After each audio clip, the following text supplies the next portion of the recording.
If you get stranded in Moscow or New York, you can call a friend or family for help, or even look for a local hotel to spend the night. But what happens when you're stranded in space, and the nearest help you can get will take months to arrive? This situation was the case for the crew of Soyuz MS-22, which comprised NASA astronaut Frank Rubio and two Roscosmos astronauts, Dmitry Petelin and Sergei Prokopyev. The Soyuz ship arrived at the International Space Station, ISS, in September 2022. It was supposed to bring them back to Earth in March 2023, but that appears to no longer be the case, as the Soyuz ship encountered a problem. On December 14th, barely 3 months after the crew had docked on the Earth-facing side of the ISS, footage of the Soyuz ship spraying what seemed like a stream of snowflakes into space appeared. In the video, a liquid that NASA has confirmed to be coolant was streaming from the ship's rear section into space.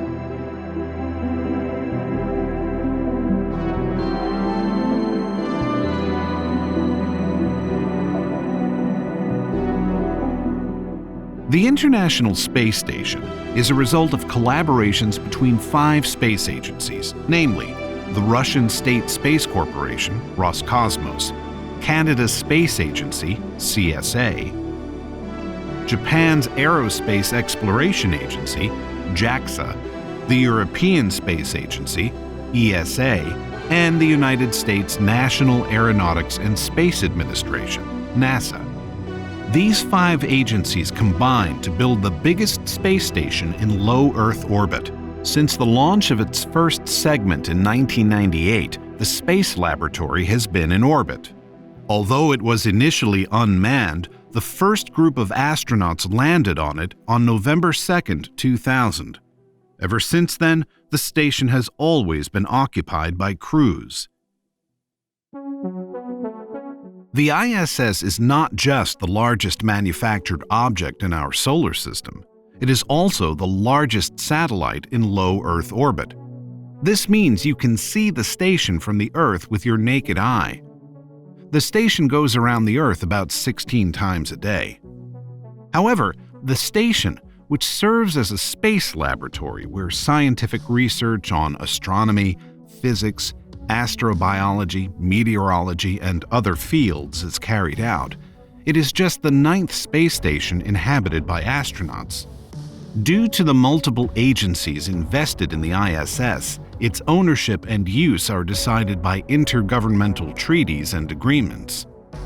Nevertheless, a space capsule spraying liquid into space is unusual. Further analysis revealed that the liquid was coming from a hole in a pipe that couldn't have been more than a millimeter wide.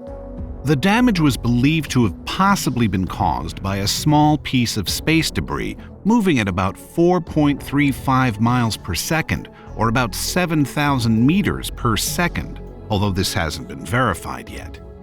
The implications of this are overwhelming. First, the coolant in the ship is supposed to regulate the temperature inside the capsule. With it leaking, the capsule's temperature is increasing. According to Tommaso Scoba, the former head of spaceflight safety at the European Space Agency and the current executive director of the International Association for the Advancement of Space Safety, the damage to the coolant system of the spacecraft makes it unsuitable for operation. He noted that it could pose a problem if an emergency were to occur in the ISS, requiring everyone to evacuate.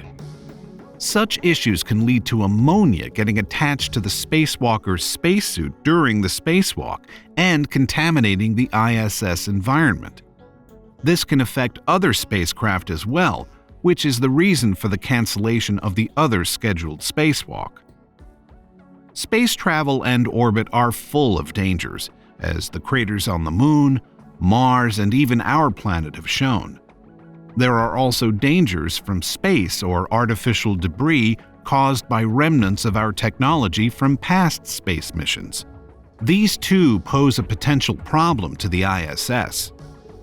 Some months earlier, the ISS had to fire thruster rockets to prevent a collision with debris from the Cosmos 1408 satellite. In November, a planned spacewalk was aborted by astronauts after debris from the Cosmos 1408, a Russian satellite shattered in a missile test, came threateningly close. Since 1971, about 30 astronauts have died during training, re-entry, or takeoff, and we can't afford to lose any more. With the coolant system of the Soyuz compromised, there's a possibility that it could heat up when re-entering Earth's atmosphere, and that could pose a problem to any astronaut on board.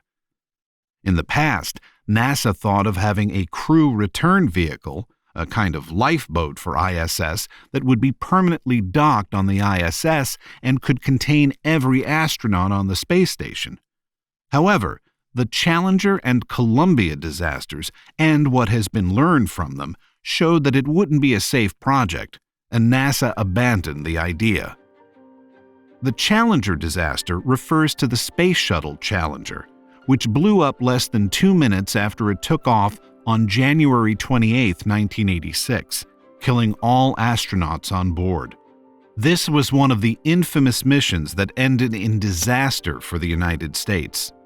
The shuttle blew up 46,000 feet, or 14 kilometers above the Atlantic Ocean, killing everyone on board. The 7-person crew was supposed to use a communication satellite to study Halley's Comet. This short-period comet becomes visible to us every 75 to 79 years. The mission included taking Krista McAuliffe, a school teacher, into space.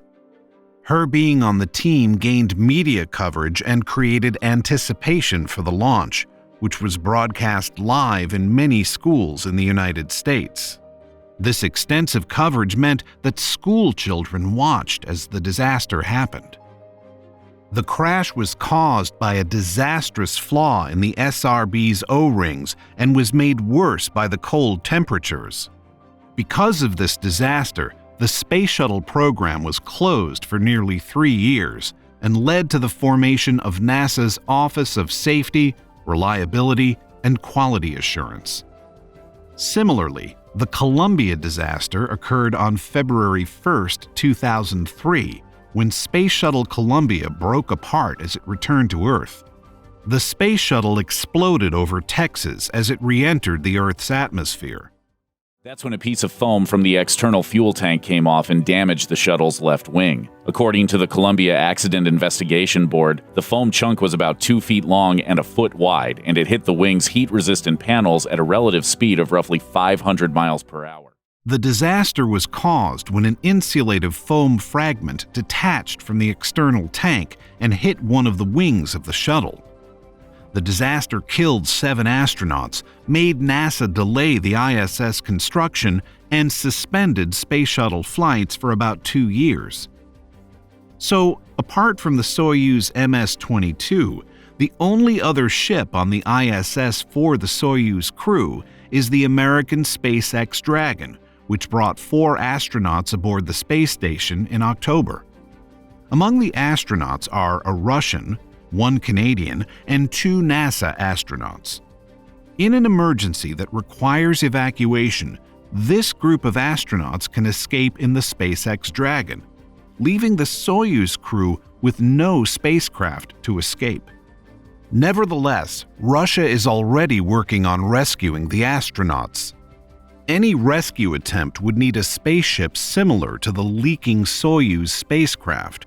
This is because the astronauts on the ISS now wear a customized SpaceX Dragon ship suit, something the newly arrived Soyuz crew do not have, making it impossible for them to fit into a SpaceX capsule. Fortunately, Russia has a second Soyuz scheduled to be sent into space in February that was originally scheduled in early March 2023. This spacecraft could bring the astronauts back, but it takes work. The Soyuz spacecraft is designed to carry a limited number of people. The second Soyuz spacecraft would have to travel to the ISS unmanned if it could rescue all the astronauts. However, This looks like an impossible solution, as the Soyuz cannot dock automatically and needs at least one person to be inside, controlling it. Another solution involves sending 2 human-crewed spacecraft to the orbiting laboratory. This method could work, but until the ships get ready, the astronauts face an uncertain period in space. The Soyuz leak prevented what could have been the 10th spacewalk done at the ISS in 2022. However, since the occupation of the ISS on October 31, 2000, astronauts have done about 257 spacewalks to either maintain, assemble, or upgrade work. 2 of the Russian Soyuz crew, flight engineer Dmitry Petelin and crew commander Sergei Prokopyev, were suited up and ready for a scheduled spacewalk that would involve them transferring a radiator on the Russian segment of the ISS from one module to another when the incident occurred. This cancellation would be the second time the spacewalk had been called off. In November, a proposed spacewalk was also postponed due to spoiled cooling pumps in the astronauts' spacesuits. Many people have suggested that individual space firms can rescue stranded astronauts if the increasing growth in space tourism continues. Although the 1967 Outer Space Treaty, formulated by the United Nations, requires astronauts from one country to help those of another country if they're in trouble, it must be clarified if this treaty applies to personal spaceflight companies. Nevertheless, the idea of individually owned spacecraft companies like the SpaceX Starship of Elon Musk and the Blue Origin and Boeing sponsored by Jeff Bezos, the Amazon billionaire, presents an opportunity for rescue missions by individual space agencies in the future.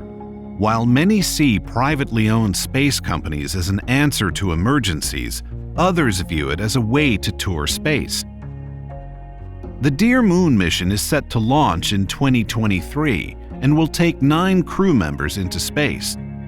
The group will be in a SpaceX Starship and spend 6 days in space, where they intend to fly past the moon and raise awareness for world peace and artistic creation. Hopefully, they find themselves in a different situation than the Soyuz team. If you like this video, check out our video about the 3 men who got lost in space. The video reveals the real story behind the Apollo 13 disaster. See you there, and thanks for watching.